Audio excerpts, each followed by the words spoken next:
If you're new to AskReddit cheating drama, make sure to subscribe and like the video. It only takes a few seconds, but it really motivates us to create more crazy cheating stories. Now, let's get into the story. I've always believed that houses remember things.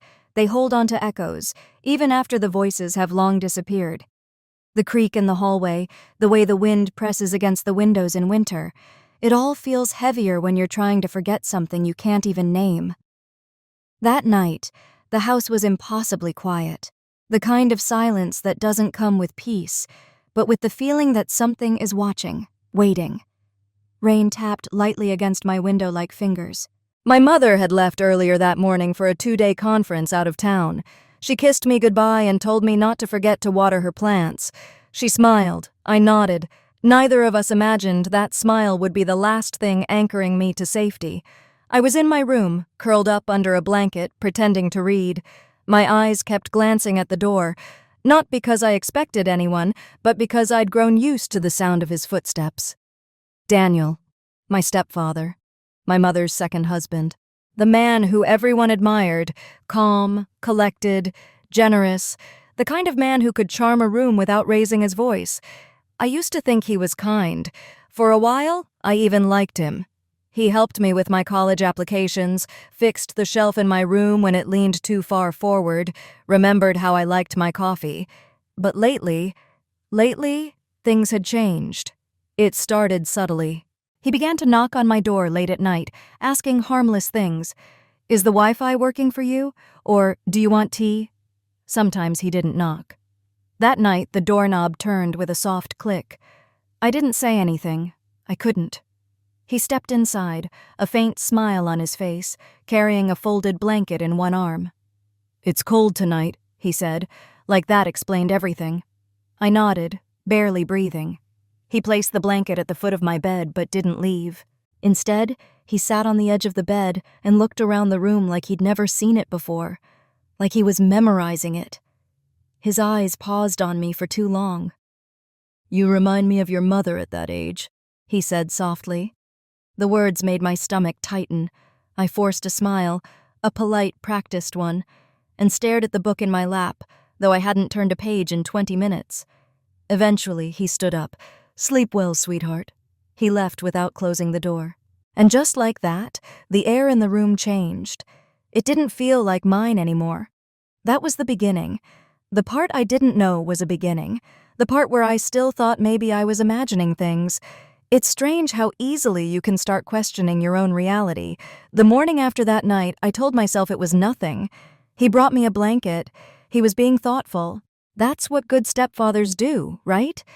But then why couldn't I shake the weight in my chest?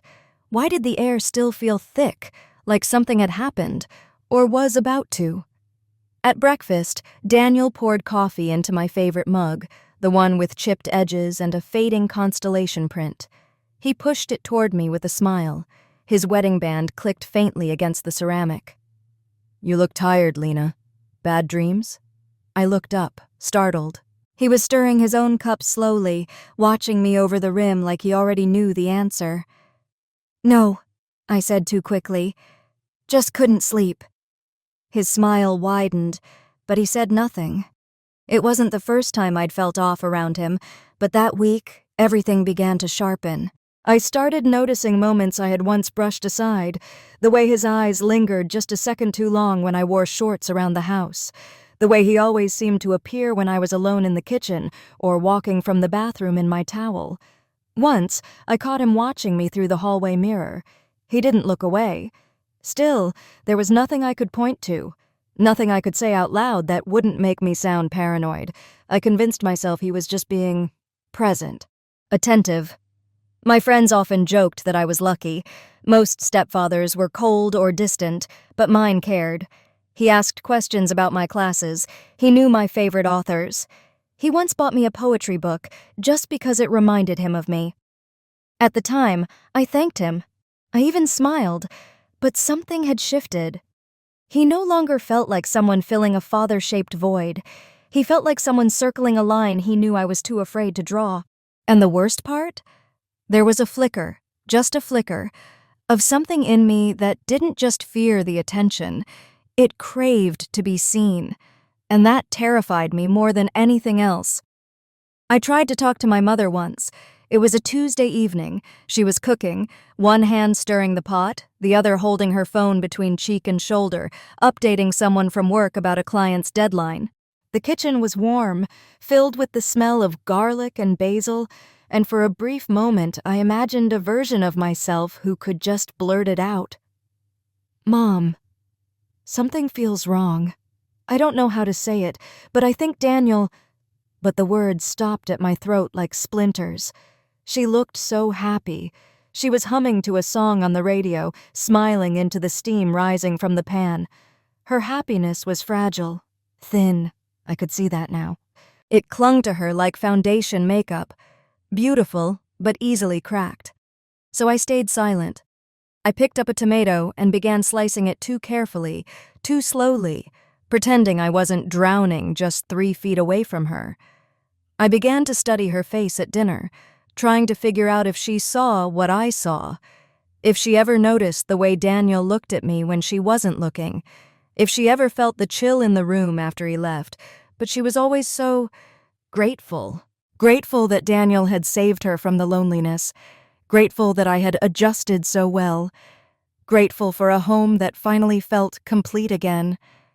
So I learned to smile, to nod when she said he was good to us, to hug her back when she whispered, "I'm so glad we have him."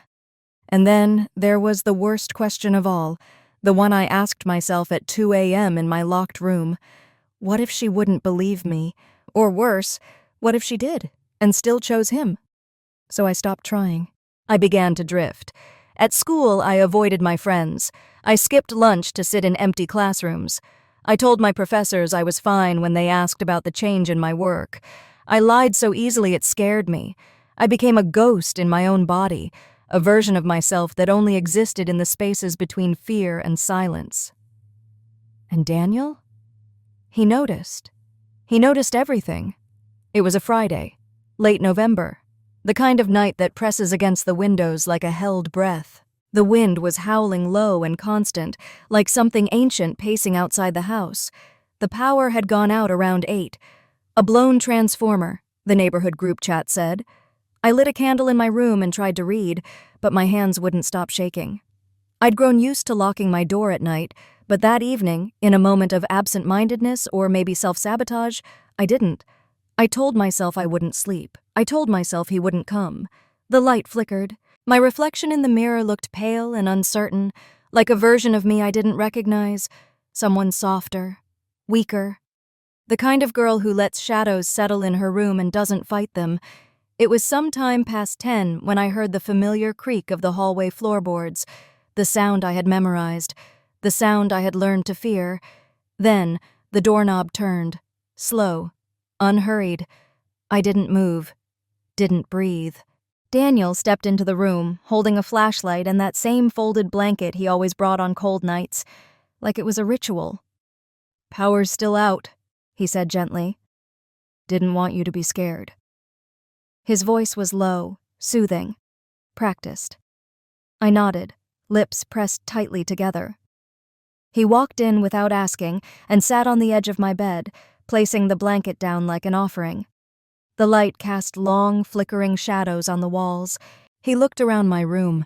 Books stacked on the desk, photos tacked to the corkboard, the mug of cold tea by the lamp. And then his gaze returned to me.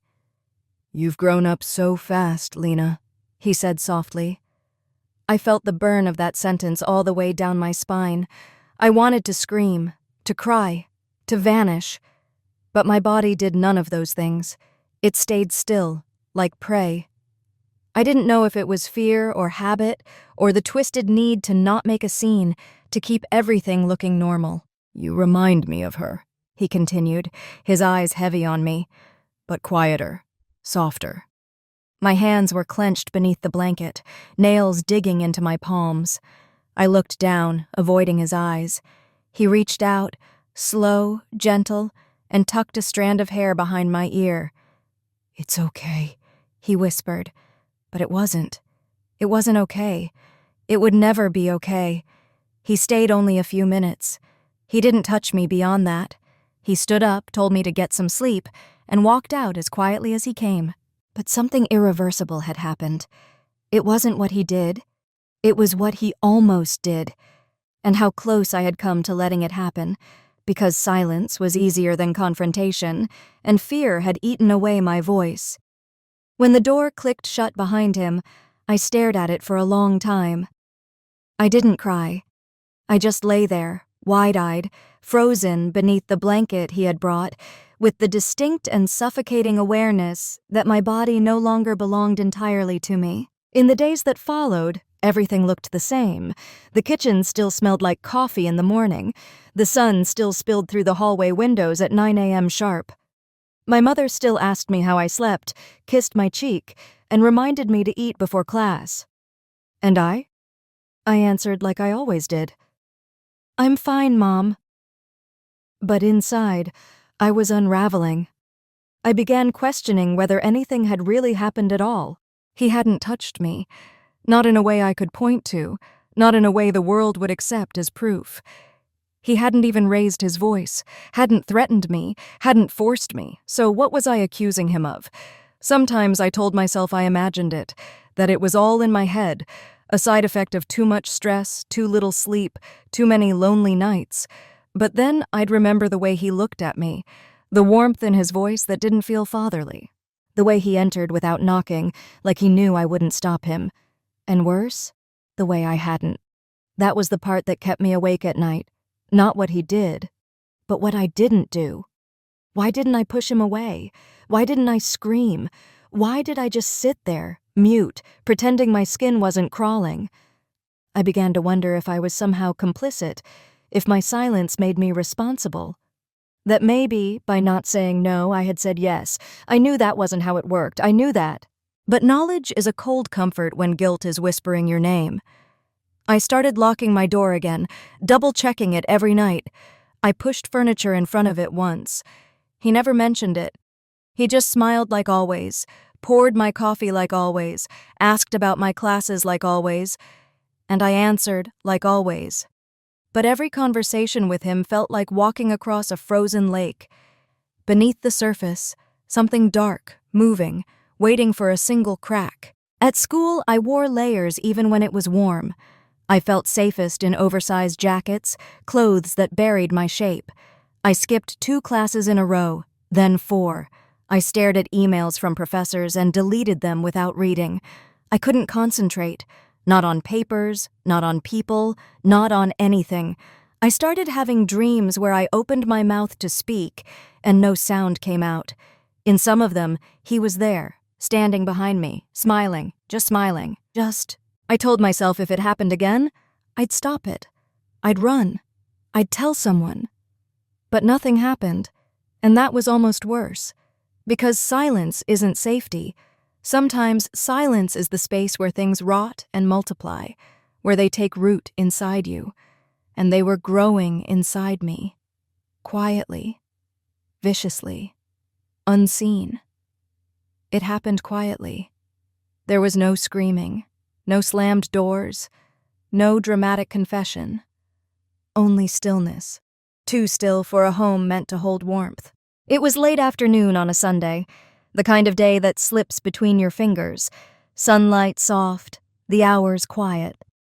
My mother had come home early from the grocery store, bags crinkling in her arms, humming a melody she'd probably picked up on the drive. I was in my room, door locked, lights off. I hadn't said a word to Daniel in days.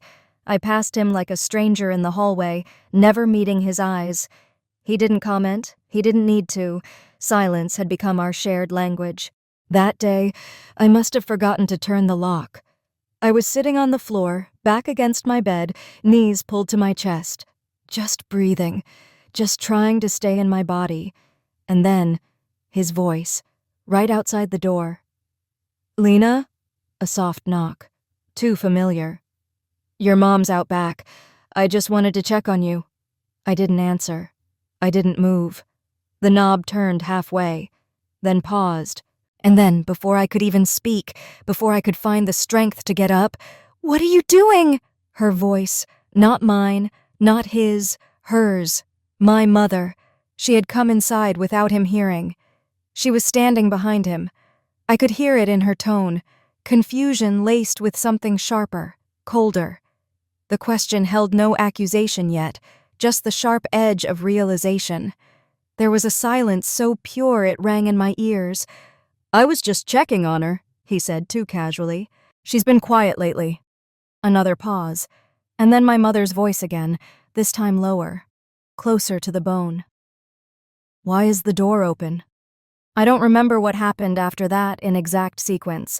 I only remember the way the hallway went silent, how I finally opened the door and stepped out, not brave, not bold, just done, and how she looked at me, not with anger, not even fear, with the kind of sadness that comes when something inside you begins to break apart, slowly and beyond repair. She didn't say a word. Neither did I. She looked at Daniel next, and for the first time I watched her truly see him, not as a husband, not as a provider, not as the man who held her hand at dinner, but as someone who had been standing too close to her daughter's door, too many nights in a row. And in that moment, the story I had buried under weeks of silence began to speak for itself. I packed at dawn. Not because anyone told me to, not because there was yelling or blame or messy unraveling, but because something unspoken had shattered the moment my mother looked at me and didn't ask, "What happened?" She simply knew. Not everything, but enough. Daniel didn't say goodbye. I think he understood then that there were no more places left to hide, not in politeness, not in the kitchen, smiles, or the warmth of routine. He tried that night. He set the dinner table as if nothing had changed. He poured my mother a glass of wine. She didn't touch it. She didn't touch him either. And me? I couldn't sit still in that house anymore. Every doorknob felt like it remembered. Every creak in the floorboard felt like a warning I had once ignored. So I left.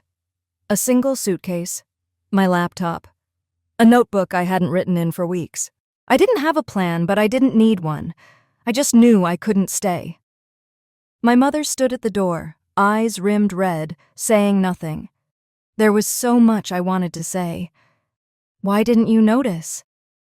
Why didn't I tell you? Are we still a family if no one is brave enough to speak out loud? But none of that came. Only a small, broken sentence. I can't live here anymore. She nodded.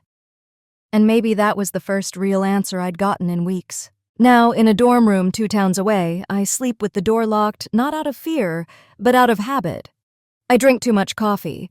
I stare at the ceiling at night, wondering if healing is a place you arrive at, or just a direction you keep walking in, even when your legs shake. People ask why I left home so suddenly. I just smile and say, I needed space. But the truth? I needed to find the version of myself I'd buried in silence. The girl who didn't flinch at every kindness. The girl who still believed that love didn't have to come with warning signs. Sometimes, in the quiet hours before morning, I still hear his voice. "It's okay." And I whisper back, "No, it wasn't." Healing is not loud. It doesn't come in waves of clarity or moments of triumph. It comes in the quiet when you're folding laundry and realize your shoulders aren't tense. When you walk past a man with the same cologne and your stomach no longer knots. When you wake up from a dream, and for once, it's not him standing at the door. I'm still learning how to let my body feel like home again. Some nights, I write letters I'll never send. To my mother, to Daniel, to the version of myself who thought saying nothing was the safest way to survive. I write not because I want revenge or even resolution, but because I want to remember. I need to remember, because forgetting would mean pretending it didn't matter, and it did. It still does. There are things I will carry for the rest of my life, small, invisible bruises no one will ever see, but I'm learning not to hate myself for carrying them. He took a part of my silence, but I am taking back my voice, piece by piece, word by word, no longer asking for permission. Sometimes I walk to class with music in my ears and my hands shoved deep in my coat pockets, and I think, this is what survival looks like. Not beautiful, Not cinematic, but mine. And that, after everything, is enough.